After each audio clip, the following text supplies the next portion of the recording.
Hello, friends, and welcome to another episode of the show. Truly, this is the most fun part of my every single week. And today, we are absolutely honored to be joined by a remarkable leader who's breaking barriers. And I can't wait for her to tell a bit of those stories, reshaping higher education in the food capital of the world, folks. Please welcome Dr. Rachelle Keck, the 14th and first female president at Grandview University in Iowa. Welcome to the show, Rachelle. Thank you. Thank you, Joe. It's a pleasure to be here. So let's let's start out with something kind of fun and interesting. So Iowa roots, right? Yes. Yes, Okay. absolutely. Yeah. John Deere, or do you drive a Dodge truck to work? I'm just curious. Huh? Um, all the colors. I support all the colors.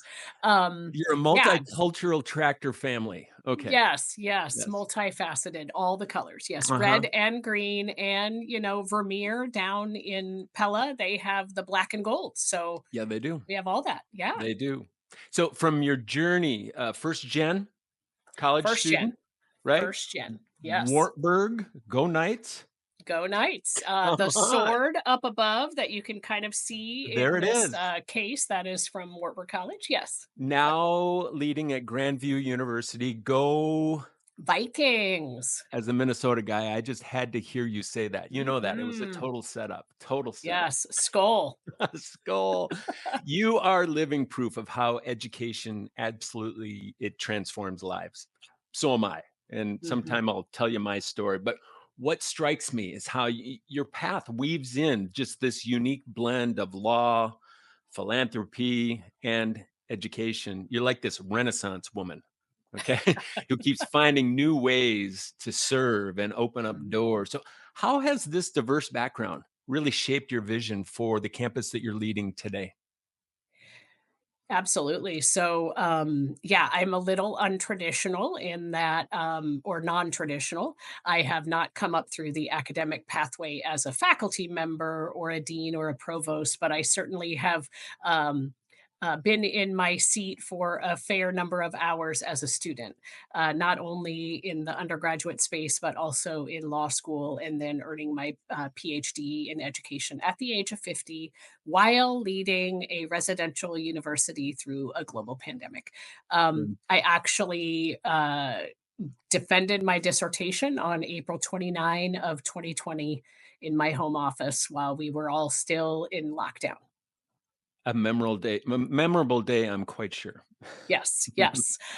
So back to your question, interestingly, I do think I bring some unique perspectives and tactics and strategies to the role as president.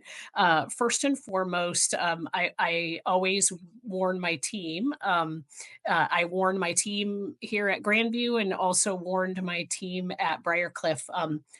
For the first 2 decades of my career, I spent my day, measuring my day in 6-minute increments.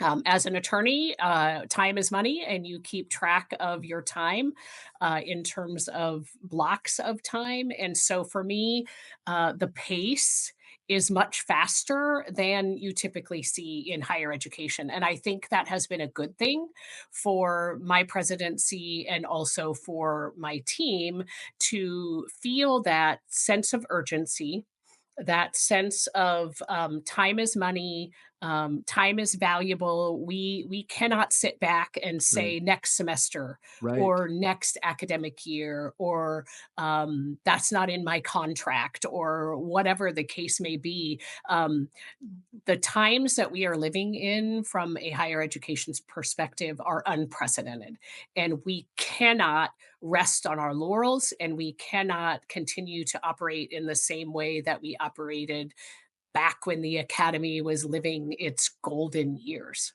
Mm, So my curiosity, what jumps to mind is, so you're a leader that I would just profile as driving 100 miles an hour, right? Not Uh-huh. literally, folks. She's a law-abiding citizen. Yeah. But you see that sometimes in the transition of a president into a campus, and they see you as driving 100 miles an hour, and it's this. this debate of, or maybe it's the mindset to say, hey, how do I get people to drive as fast as I do? Or maybe the question is, how do I get people to absolutely just stop putting their foot on the brake? Absolutely. Right? And Absolutely, how do change you go lanes. about that? Because people can't, I mean, people just are not wired to run as fast as you. That's just, let's put that on the table. Most people are not. You're that differentiated from the rest of us humans. So how is it then that you get, it's that resistance piece? How do you Mhm. build a culture that says it's safe to take your foot off the brake? Yeah, so I think it's a combination of many things. First and foremost, communicate, communicate, communicate, and then communicate some more, and don't forget to communicate some more. That sounds so familiar, at least 7 times, right? Yeah, yeah, at least 70 times 7. Um, Exactly. and back to your prior question about, what do I bring to the presidency? I do think that is, one of the absolute values of my legal background and my legal training is just that clear, concise, and compelling communication. If you are not clear, you could make or break your client's case in the courtroom. You could make or break your client's case in a contract or whatever the case may be. And so you absolutely have to be clear. Mm, You also have to be concise, and it's that's even more important nowadays in our fast-paced, shorter and shorter attention span society. right. Um, how can I grab their attention in a clear and concise way and still communicate all that I need to communicate? And then, of course, compelling. How do you grab someone's attention and keep it? And so with regard to your question about culture and how do you kind of bring people along to your pace, actually, I don't necessarily bring people along to my pace. I do when I can, and certainly have members of my team who are like, finally, someone who is operating at the speed that I'm operating at. So I think it's a combination of listening and listening some more.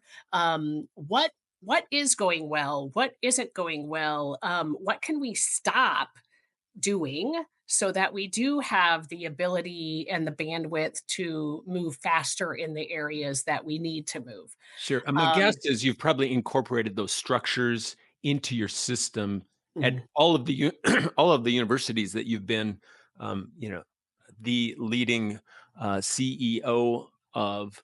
But there's also that daily rhythm of getting the hallway pulse, Mhm. feedback loops on how things are really going from the ground floor. Because I know you're somebody who walks the campus on a regular basis.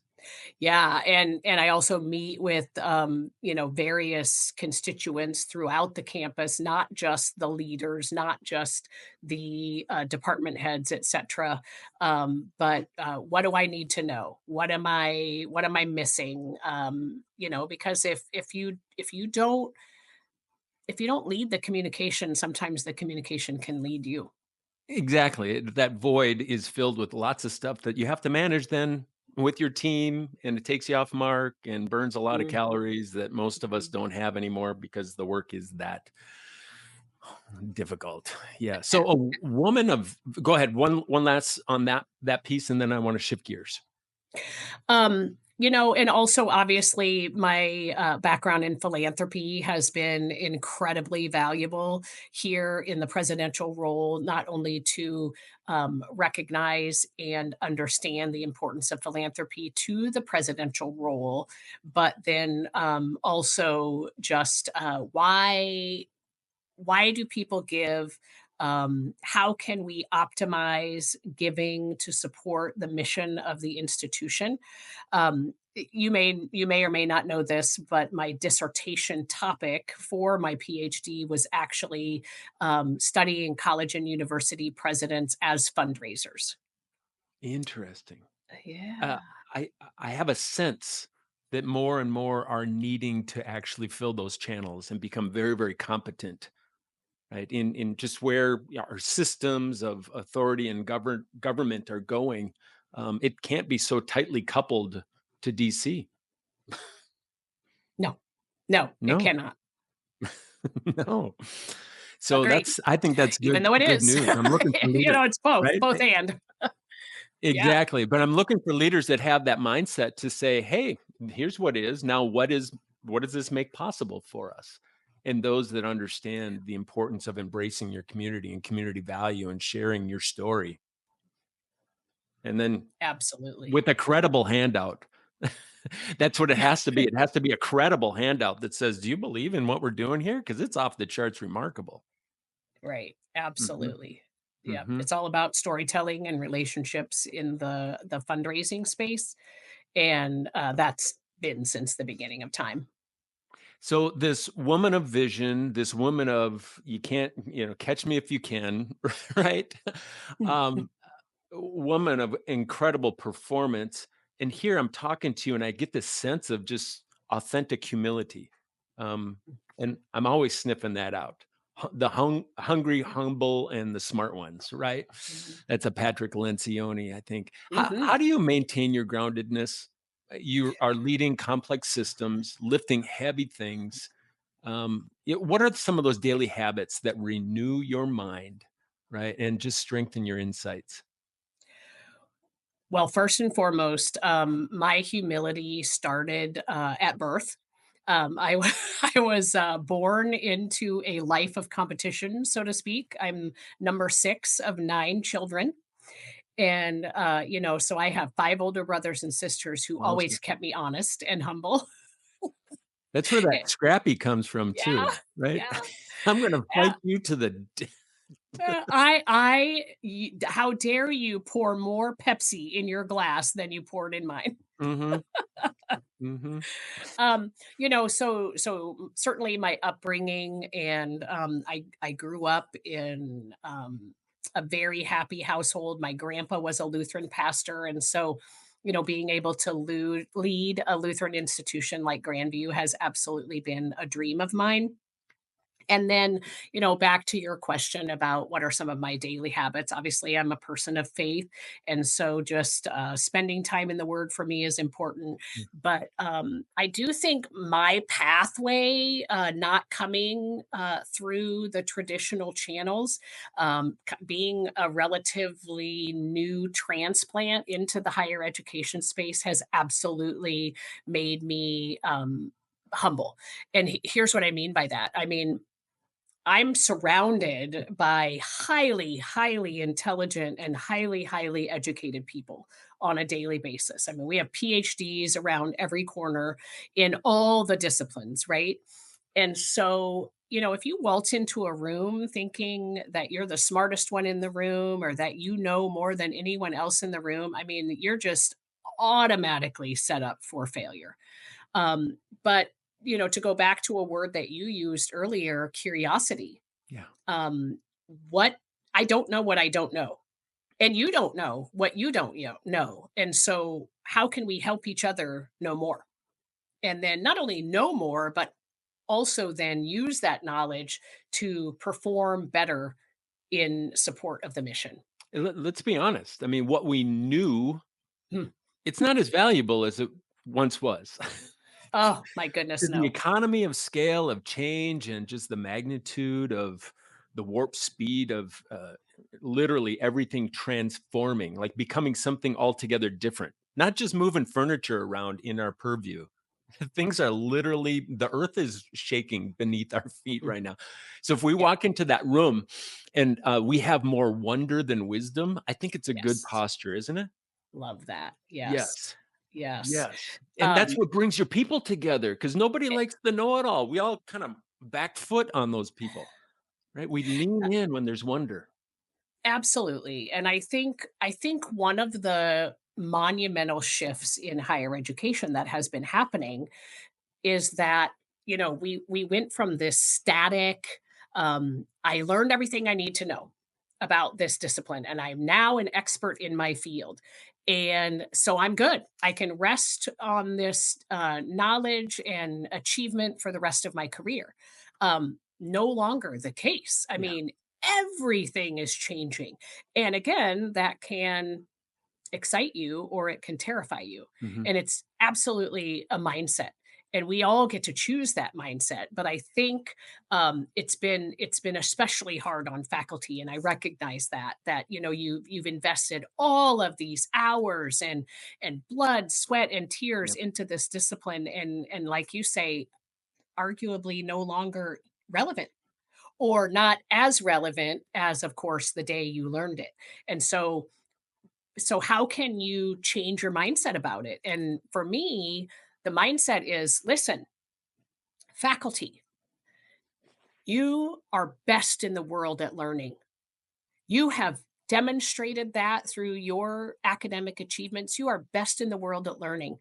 So no one is going to tackle this future better than you, better than you. And then what? So you give them back their Right? authority, which is important. Right. And then it's being able to empathize with that fear, Mhm. that very core Mhm. fear that is scared of one or two things. And I had this conversation with another president just yesterday. One is just the fear of, I'm not quite sure how to do this, but I can't because I'm a faculty member. Right, and I have to show that I'm learned and my scholarly posture, and but there is that fear in all of us that says, "I'm not quite sure how to do this," right? So if we can come alongside of that and go, "You know what? I don't always know how to go about this either." It's that empathy that comes with the authority that I think just Mm. sears that leader as somebody that is both credible and has the character to just be real and honest. And yeah, that's that humility that I pointed out earlier, that I think that you just that it emulates from who you are as a person and from your character. I wish we had another half hour to be hanging out here together, but you've got some more boulders to run up, Yeah. those mountains to climb. And so closing thoughts, closing wisdom. Mhm. Here's where Mhm. you get to be wise. You've definitely given us all the wonder, but here's where you get to be wise. We've got leaders tuning in from all parts. They're working to transform their organizations as well. Maybe as a first generation coming into the role, and they're wanting to break some of the barriers that you've broken as first female president. What are maybe a word of encouragement or a bit of wisdom or just something to re-engage hope in the lives of these leaders that are listening today? I think, despite all of the noise, despite all of the potential change and the proposals for change that are coming at us from every single direction as higher education leaders, um, we all got into this work because we were called to this work, and we were called to this work to literally change the trajectory of people's lives through education and opening minds and removing barriers that previously existed. And for me, as a first generation college student, um, someone believed in my future Mm. way before I was even born. Someone created the institution where I first started. Someone provided that scholarship that gave me that full academic ride. Someone supported me in my law school journey and also in my PhD journey. And that's that's what matters. Those relationships and that love for our colleague human learners is what Mm. matters, and we So cannot good. give up the that mission and vocation for which we get up every single day and come to work. Mm. So rich. You've given me some additional Yeah. hope today because I'm reading the newspaper headlines as Mm. well and just wondering how in the world. Mm. Wowzer, Dr. Keck. Thank you. Thanks for investing some time with us today. Thank you also just for your intentionality and that purpose driven leadership and showing us what it looks like today. Sometimes we forget what it ought to look like. Sometimes what it does look like is not quite what it should look like. So thanks for modeling that way for us. Thank And you. folks, keep your eyes on Grandview University. It's a university worth following, definitely. They're writing a new chapter. We didn't get a chance to really talk much about all that's on fire in a good way on campus there. But we'll maybe have to do a retake of this. This has been the show, reminding you that everyone deserves to live in a community served by really healthy humans like this individual here, leading highly reliable systems, because every community deserves that. Hey, before we wrap up, got to do what the kids do. If you found any value in this, right, hit that like button, leave a comment, share this episode. Please share it with as many people as possible. Until next time, this is Dr. Joe, on purpose to cancel all things average. Peace and press on. Thank you, Dr. Joe. Yes.